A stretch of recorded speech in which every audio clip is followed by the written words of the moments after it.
this Caribbean preparatory meeting for the 16th meeting to the convention on the 16th meeting of the parties to the Convention on Biological Diversity. We're going to our official welcome remarks from our delegates, our colleagues from our partnering organizations. The Caribbean Biodiversity Fund is pleased to be a partner in organizing this important preparatory training workshop for the Convention on Biological Diversity 16th Conference of Parties.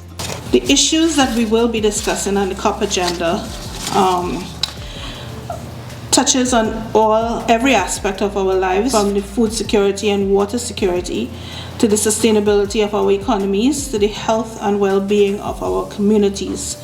Recalling the effectiveness of a similar exercise convened in St. Lucia ahead of CBD COP15, the OECS Commission is very pleased to partner again with CARICOM, the CARICOM Secretariat, and as well as the CBF. One of the lessons that we have learned at the CBF as we have continued to grow and interact across the region is the need for coordination and collaboration between us in general and in particular for the global stage. As a region, we are uniquely vulnerable to many familiar challenges, including climate change, habitat loss, pollution, overfishing, invasive species, which all contribute to the rapid decline of the ecosystems we rely on.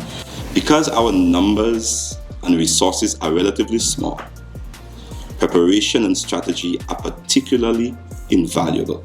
We understand that achieving these goals requires not just financial resources, but also strong governance, key partnerships, and collaborative action at all levels. I wish to especially thank the CARICOM Secretariat, the Caribbean Biodiversity Fund, and the EU-funded OECS Biospace Project for the partnership and financing support in making this forum possible.